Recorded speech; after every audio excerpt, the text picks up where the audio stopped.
Good afternoon. Today we are going to start with William Wordsworth's poem The World is Too Much with Us. ये जो poem है इसका title itself इस poem के बारे में सब कुछ बता रहा है. The world is too much with अस. इसका क्या मतलब है कि ये संसार हमारे साथ बहुत सारा रहता है. Means we are very worldly wise. हम लोग सारी वर्ल्डली चीज़ों में तो घुसे रहते हैं. हर वक्त हमें ये चाहिए, सारी चीज़ें हमें, सारी भौतिकता की चीज़ें हमें मिल जाए. But we are least concern about, ना तो हमें स्पिरिचुअलिटी से कोई मतलब है, ना हमें कहीं एथिक्स से कोई मतलब है, ना लाइफ में हम कुछ और अचीव करना चाहते हैं, ना हम नेचर को अप्रिशिएट करते हैं. तो इसलिए वर्ड्सवर्थ जो है वो लोगों की इस भागा दौड़ी वाली ज़िंदगी से इतना फेडअप हो गया है सिटी लाइफ से, that he wants to be a pagan, he wants to be a worshipper of nature, he wants to do all those things done in the earlier times. Why? Because man has become so engrossed in worldly things that he has forgotten nature, he has forgotten God and all that. So यही सी चीज़ को explain करने के लिए Wordsworth ने, जो कि आपको पता ही है बहुत ही सेंसिटिव, बहुत ही रोमांटिक पोइट है. Romantic in the sense that he is engrossed in nature. He deals with nature, he deals with landscape, and emotionally also he's very attached to nature. So he's a worshipper of nature, he's a teacher who teaches you how to look on nature. वो nature जिससे हम अलग हो गए हैं, जिसके हम तरफ हम ध्यान देना बंद कर चुके हैं, उन सारी चीज़ों को यहाँ पर वो पोएट जो है वो डिस्क्राइब कर रहा है. वर्ड्सवर्थ रोमांटिक एज का एक बहुत ही इम्पॉर्टेंट पोएट है. हम लोगों ने स्टार्टिंग में जब सेकेंड ईयर की पोएम्स स्टार्ट की थी तो मैंने आपको बताया था कि 2 एजेस हैं जो हमें पढ़नी है. First one is pre romantic as and second one is romantic as. Pre romantic as में जब हमने प्रिकर्सर्स ऑफ रोमांटिसिज्म किया था, तो जो प्रिकर्सर्स हैं उनमें हमने बात की थी थॉमसन की, ग्रे की, कॉलिंस की, कूपर की, and we have finished with those poems also. हमने पहले आपकी एलिजी से स्टार्ट किया. हमने एलिजी पढ़ी, ग्रे की, थॉमसन क्योंकि अभी हमारे प्रिस्क्राइब नहीं है, पहले बहुत साल पहले हमारे कोर्स में चलता था, उसकी सीजन्स जो पोएम थी वो पढ़ाई जाती थी. बट बेसिकली क्योंकि अब वो है नहीं कोर्स में, तो हमने स्टार्टिंग जो है हमारा कोर्स कहाँ से स्टार्ट हो रहा है सिलेबस, ग्रे से. तो हमने ग्रे की एलिजी पढ़ी, उसके बाद हमने वर्ड्सवर्थ की हमने विलियम कॉलिंस की ओड पढ़ी. तो पहली जो चीज़ हमने पढ़ी वो क्या था, एलिजी. सेकंड जो हमने पढ़ा वो था ओड. फिर थर्ड पोएम पे हम आए, that was Cooper's poem on the receipt of my mother's picture. बहुत ही ब्यूटीफुल, बहुत ही इमोशनल, फिलाइल ग्रीफ को डिस्क्राइब करती हुई पोएम, जिसमें उसने अपने पेरेंट्स को वो याद कर रहा है, अपनी मदर की पिक्चर को देखकर वो कैसे अपने चाइल्डहुड को रिवाइव कर लेता है और कितना वो खुश है. बेसिकली जिस तरह की उसकी लाइफ रही थी कूपर की. So although he was a religious poet, then उस रिलीजियस फर्वर के बाद भी ही डैश टूवर्ड्स इंसैनिटी. इतना डिप्रेशन ने उसको ओवर पार कर लिया. So that was a different thing. So what I am saying is, after doing that thing, yesterday हमने क्या पढ़ा, light shining out of darkness. So ऊपर की ये जो पोएम थी, it was a very beautiful poem. You can call it a hymn because it's a religious poem. He is reflecting on the ways of God. He's talking about the gospel. He's talking about Jesus Christ. He's talking about Bible. है ना, God has mysterious ways to do, mysterious things to do, and whatever He is doing, whatever He is giving us is really very grand. So मेरे ख्याल से अभी तक हमने जिन poems को पढ़ लिया है, अगर आप ने उन सारी वीडियोस को देखा है, उन पीडीएफ्स को गो थ्रू किया है, तो मुझे लगता है कि हम असाइनमेंट पार्ट भी कर सकते हैं. अब कुछ असाइनमेंट्स भी मैं बनाना चाहूँगी ताकि, लेकिन वो असाइनमेंट्स बनाने का फ़ायदा तभी है जब आप उनको पढ़ते हैं. जो आपको मटेरियल दिया जा रहा है, व्हाट्सअप, हम आप लोगों के लिए यूट्यूब चैनल, व्हाट्सअप पे मैंने ग्रुप बना दिए हैं, बच्चों को उसमें इंक्लूड कर दिया है. बच्चों के लिए मटेरियल हम डेली बेसिस पे डालते हैं, एक्सेप्ट जो हॉलीडेज़ बीच में आ जाते हैं, जिन दिनों हमारी लेक्चर्स नहीं होते तो उन दिनों हम नहीं डालते. और जैसा भी टाइमिंग होता है, जैसा हमारा अवेलेबिलिटी होती है डाटा की, अगर कई बार आपको पता ही है कि अपलोड करने में बहुत सारा टाइम लग जाता है, बहुत सारा डाटा लग जाता है, और कई बार आपका नेट वगैरह प्रॉपर चल नहीं रहा होता, तो वो चीज़ें लेट भी हो जाती हैं. लेकिन जैसे भी टाइम मिलता है और जैसे बैठता है, मैं वो वीडियोस जो हैं आपके लिए पोस्ट कर देती हूँ, सो डैट आप पढ़ सकें.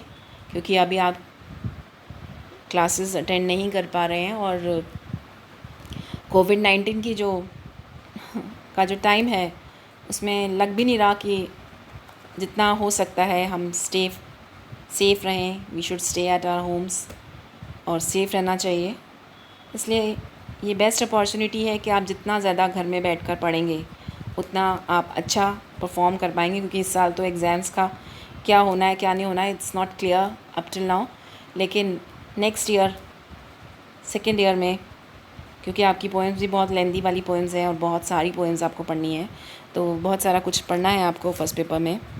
पोएम्स के अलावा फिर हम प्ले भी स्टार्ट करेंगे आपका. That is a different thing. So now will come to the poem. ये जो आपकी पोएम है, तो मैं बात कर रही थी कि विलियम वर्ड्सवर्थ, जो उन्होंने ये जो पोएम लिखी है, the world is too much with अस, तो इस पोएम में वो यही बताने की कोशिश कर रहे हैं कि हम बहुत ज़्यादा वर्ल्डली थिंग्स में एनग्रॉस्ड रहते हैं. हमारे पास नेचर को देखने का टाइम नहीं है, नेचर को एंजॉय करने का टाइम नहीं है, और इसीलिए उसे लगता है कि we should go back to the earlier time, है ना. उस टाइम में हम चले जाएं जब हम लोग नेचर को, सन, स्काई, अर्थ, इन सब नेचर की जो चीज़ें हैं उनको ही एज गॉड प्रे करते थे, उनसे उनमें इन्वॉल्व रहते थे. सो अब ये जो पोएम है, this poem was composed in May 1806, and this poem gives a beautiful expression towards his love and admiration for the objects of nature. अब नेचर के जो डिफरेंट गॉड्स, सन, मून, स्काई, सी, विंड्स, सबको उसने अपना मेंटर माना है, जिनसे वो बहुत कुछ सीखा है उसने, और उसी लैंडस्केप को, उसी नेचर को, उसी ब्यूटीफुल सराउंडिंग्स को डिस्क्राइब किया है उसने अपनी इस पोएम में. सो पोएट जो है वो बहुत ही ग्रीव्ड है, दुखी है कि लोग जो हैं अब मटीरियलिस्टिक होते जा रहे हैं, वर्ल्डली थिंग्स में एनग्रॉस्ड होते जा रहे हैं, और उनके पास नेचर को एंजॉय करने का, नेचर की तरफ देखने का बिल्कुल भी टाइम नहीं है.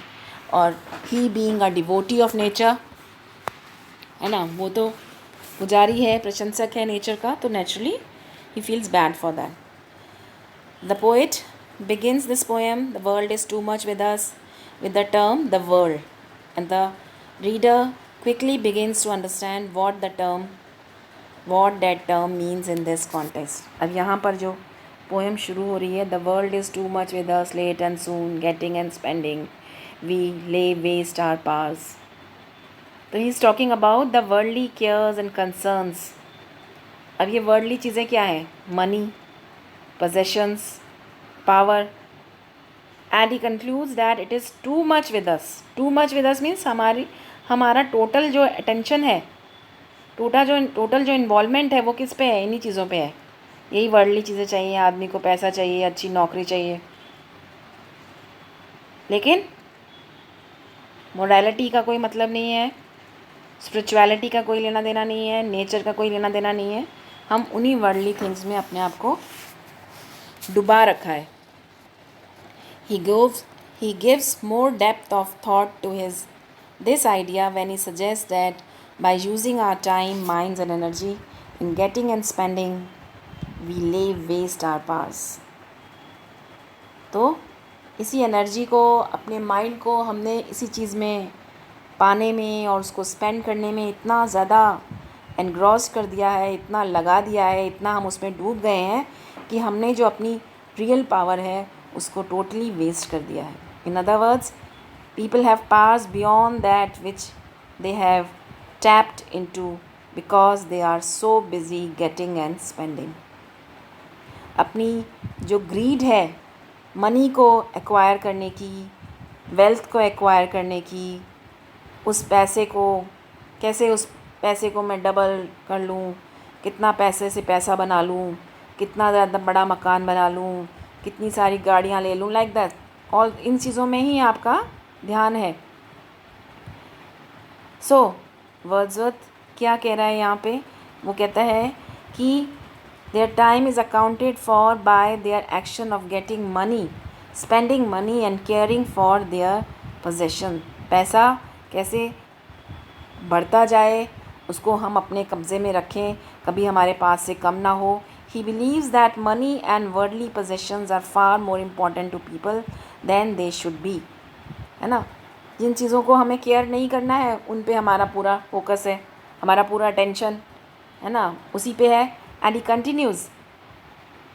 अभी ऊपर जो 2 लाइंस उसने यूज़ की थी, बताई थी, उसका डिस्क्रिप्शन, उसके बारे में हम बात कर चुके हैं. And then what he wants to say is, little we see in nature that is ours, we have given our hearts away, a sordid boon. Now, इतना दुखी है बेचारा पोइट वर्ड्सवर्थ जो है, वो इतना ग्रीव्ड है कि उसने कहा कि हमने जो है सौदा कर दिया है अपने आप को, हमने अपने आप को गिरवी रख दिया है, अपने आप को दे दिया है. we have given away ourselves, अपने आप को दे दिया है. और ये कैसा बून, ये बून कैसा है? सॉर्डेड. It's a sordid boon. So, what he wants to say is, अपने छोटी छोटी जो पैटी गेन्स हैं उनके लिए अपनी सारी शक्ति को हम उसी में झोंक देते हैं. और ये जो बून है, बून कहते हैं किसी जैसे आपको कोई एक गिफ्ट मिलता है या आपको कोई वरदान मिलता है. बून इज़ लाइक जैसे वरदान आपको मिल गया है, आप जो चाहो वो कर सकते हो. तो हमने अपना उस वरदान का हमने मिसयूज़ कर लिया है. बहुत ही मीन, बहुत ही बेस, बहुत ही अनवर्दी सा हमारा सिलेक्शन है, क्योंकि हम कमर्शियल चीज़ों में, कमर्शलाइज सोसाइटी में, कमर्शलाइज सिविलाइजेशन की बात वो कर रहा है कि हमारी जो सिविलाइजेशन है वो इन्हीं चीज़ों के पीछे भाग रही है, हम इन्हीं चीज़ों के पीछे पड़े हुए हैं. And what he wants to say is that while people spend their time in acquiring worldly possessions, the true beauty of the earth cannot be owned. He reveals that very few things that people see in nature actually belong to them. हमें लगता है कि हमें ये सब चीज़ें खुशी दे सकती हैं, लेकिन जब हमें बहुत सारा पैसा मिल जाता है तो उस पैसे को कैसे बचा के रखना है, कैसे वो नहीं डूबे, कैसे नहीं खोए, कोई हमसे नहीं छीन ले, उसी में एनग्रॉस हो जाते हैं. तो वो कह रहा है कि उसे, हमें ऐसा लगता है कि ये चीज़ें हमारे पोजेशन में हमेशा हमेशा रहने वाली हैं, बट ऐसा सच में नहीं है. He is lamenting about that. He then laments, we have given our hearts away. He believes that where we should enjoy nature, nature हमारी अपनी है, उसे हमें एंजॉय करना चाहिए। इंस्टेड हम क्या कर रहे हैं, हम अपने लालच में फंसे हुए हैं। हमें बहुत सारा धन जुटाना है, बहुत सारी वर्ल्डली पोजेशंस में अपने आप को झोंक रखा है, तो हम नेचर को, अपनी लाइफ को, अपने प्रेजेंट को नहीं एंजॉय कर पा रहे। He believes that where we should enjoy nature, though it is not ours to own, instead we are filled with greed and acquire wealth, worldly possessions, enjoying nature rather than enjoying nature। बजाय इसके कि हम nature को enjoy करें, हमारा पूरा focus जो है उन वर्ल्डली पोजेशंस में लगा हुआ है। तो यहाँ जो स्पीकर है, स्पीकर से मतलब पोइट से है, पोइट का मतलब वर्ड्सवर्थ से है। तो वर्ड्सवर्थ यहाँ हमें बताने की कोशिश कर रहा है। He continues by describing the beauties of nature that people are missing out on by being so caught up in the want for money and possessions। हम इतने caught up हैं, हमें पैसे की, डिफरेंट वर्ल्डली चीज़ों की इतनी ज़रूरत आ रही है कि हमें कोई मतलब नहीं है नेचर से, हमारा ध्यान ही नहीं है नेचर की तरफ। कितना होता है, कितनी बार होता है कि हम जाके गार्डन्स में बैठते हैं, वहाँ इंजॉय करते हैं, वहाँ फ्रेश एयर लेते हैं, वहाँ खुशबू, फूलों की खुशबू को सूंघते हैं। नहीं, ऐसा कुछ नहीं है। हमें दूर से देखना बहुत अच्छा लगता है, मूवीज़ में देख के बड़ा खुश होते हैं, हम लगते हैं हाँ हाँ इतनी सुंदर सुंदर जगह हैं, हम यहाँ जाएंगे।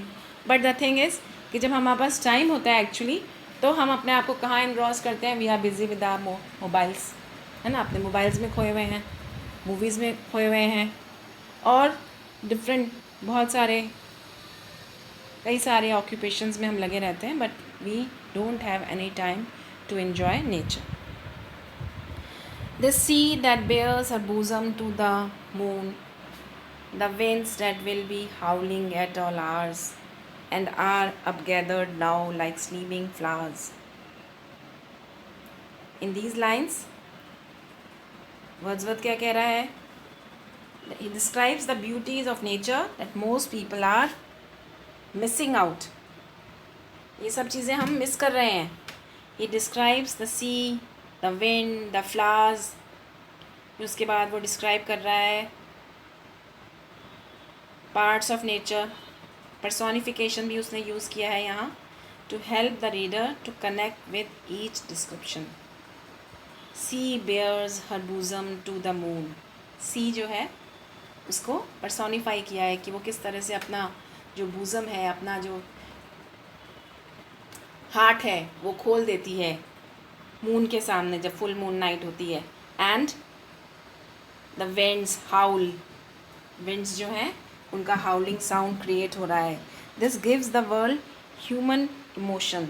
The flowers sleep, giving these parts of nature human attributes helps the reader to feel this connection with nature. क्यों ये सारी चीज़ें जो नेचुरल चीज़ें हैं उनको वो पर्सोनिफाई करके हमें क्यों बता रहा है, ताकि हम अपने आप को नेचर से रिलेट कर सकें। It paints a picture of nature and allows the reader to understand what he is missing out or by being caught up in worldly possessions and greed। For this, for everything, we are out of tune, it moves us not, great God, I'd rather be a pagan, suckled in a creed outworn। इतना ज़्यादा grieved है, इतना दुखी है poet, उसे लगता है instead of being a Christian he should have, he wants to be a pagan, worshipper of nature। Nature में जब हम सन को, सी को, है ना, और अर्थ को, स्काई को, ये डिफरेंट गॉड्स को हम जब हम उनको उनकी प्रेयर करते थे, उन्हें पूजते थे, तो यहाँ पर we are out of tune with nature because we are so caught up in worldly wealth. The speaker swears an oath that he would rather be a poor pagan than be so distracted by worldly wealth, so as to render himself unable to enjoy the true beauties of life. He appeals to God and even exclaims that he would rather be a pagan than to be out of touch with nature। He just want to be a pagan, लेकिन वो nature से out of touch नहीं होना चाहता है। So might I standing on this pleasant lea have glimpses that would make me less forlorn, have sight of Proteus rising from the sea and hear old Triton blow his wreath horn. These are the final lines of this sonnet, and the speaker reveals that if he were a poor pagan, he would have glimpses of nature that would bring him joy and hope, or at least make him feel less forlorn. He would rather be poor and helpless and connected with nature than rich and powerful and alienated from it. वो गरीब होना उसे मंजूर है, उसे helpless feel करना अच्छा लग रहा है, लेकिन वो नेचर से कनेक्शन रखना चाहता है बजाय इसके कि वो रिच होना चाहे. वो रिच नहीं होना चाहता. He wants to be in close communion with nature. Nature के साथ अपना कम्युनिकेशन जो है वो बढ़ाना चाहता है बजाय रिच और पावरफुल होने के, क्योंकि जब आप रिच और पावरफुल हो जाओगे देन यू बिकम एलिनेटेड, है ना. एलिनेशन हो जाता है आपका, आप उससे दूर हो जाते हो, बिछड़ जाते हो, उन चीज़ों को आप ओवरलुक कर देते हो, उन चीज़ों से आप दूर आ जाते हो. तो लाइकवाइज जो वर्ड्सवर्थ है, he is also, he believes in Christianity, but now he wants to become a pagan, follower of old faith of ancient Greece and Rome, है ना. क्रिश्चियनिटी के स्प्रेड से पहले जो ये पैगनिज़म का वर्चस्व था, तो वो उसमें सकल्ड का मतलब होता है ब्रॉट अप. आपका नरिशमेंट हुआ है, आप उसमें पले बड़े हो. एक ऐसे क्रीड कहते हैं, क्रीड आउटवोन, ये वर्ड आया है ना. क्रीड का मतलब यहाँ पर उस धर्म से है, वो संप्रदाय, वो फेथ जो अब आउटवोन हो गया है, एब्सोल्यूट है ना. जैसा विश्वास जो पुराना पड़ गया है, जिसके बारे में अब कोई जानता नहीं है, तो उसी धर्म को वो अपनाना चाहता है.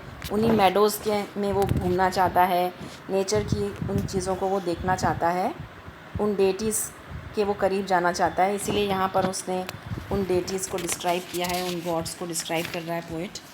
और वो क्या कह रहा है कि what he wants is that he should become follower of these gods, है ना. ये जो पैगन जो नेचर वर्शिपर वो बनना चाह रहा है, पैगन से मतलब नेचर वर्शिपर से है ना. क्रिश्चियनिटी की बजाय वो क्या करना चाह रहा है, he wants to be a pagan.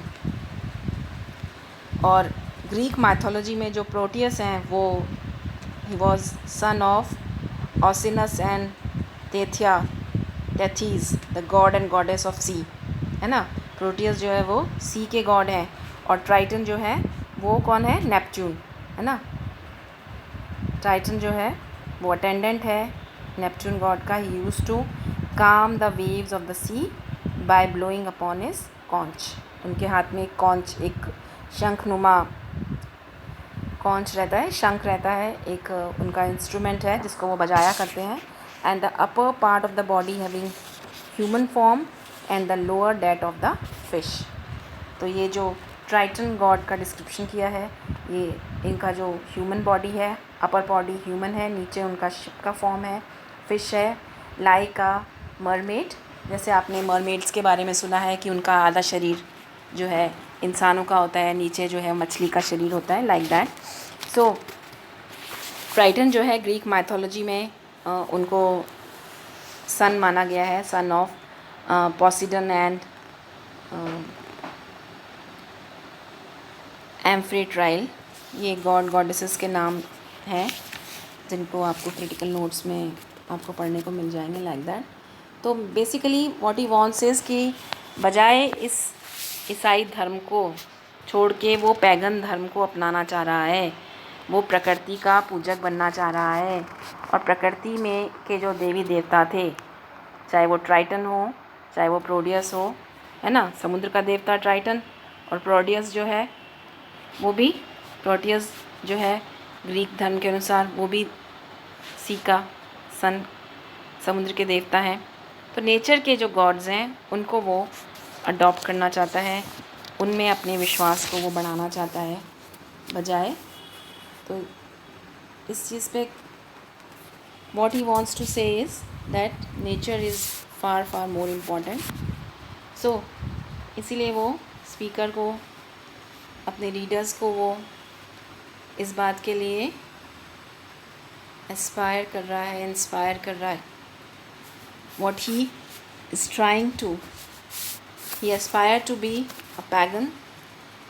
The speaker implies that he had been a pagan. Perhaps he could imagine being in touch with Proteus, at least catching a glimpse of him as he stares out across the sea. और वो Proteus God में believe करता है, और जब वो समुद्र की तरफ देखता है तो उसे लगता है कि शायद उसे कहीं ग्लिम्स मिल जाए प्रोटियस गॉड की या ट्राइटन की, जो पैगन गॉड थे. It was said to be able to calm the waves of the sea. है ना, ऐसा माना जाता था कि वो समुद्र में उठने वाली लहरों को शांत करने का काम करते थे. तो यहाँ पर वो सी को तरफ देख रहा है, नेचर को एंजॉय कर रहा है, और नेचर को एंजॉय करते हुए वो ट्राइटन और प्रोटियस को भी याद कर रहा है, चाहता है कि वो उनको भी देखना चाह रहा है. तो यहाँ पर इन दो गॉड्स के बारे में वो बात करता है, और वो स्वेयर करता है कि instead of being a Christian he want to be a pagan instead. ये सब वो क्यों कर रहा है, ये सारी बातें वो क्यों कर रहा है? Just to be near nature, just to be in close contact with nature. All he wants is that we humans should give our attention more to nature rather than worldly things. इसलिए उसने ये जो आपके लिए ये जो sonnet लिखी है, the world is too much with अस, तो उसके पीछे जो मैसेज पोइट देने की कोशिश कर रहा है वो ये है that although worldly things, materialistic things have their importance, but most important thing is that one should be close to nature, one should adopt paganism, then only we can be really happy. So this brings end of this poem. Hope आपको समझ में आ गई होगी. I hope so. Thank you so much.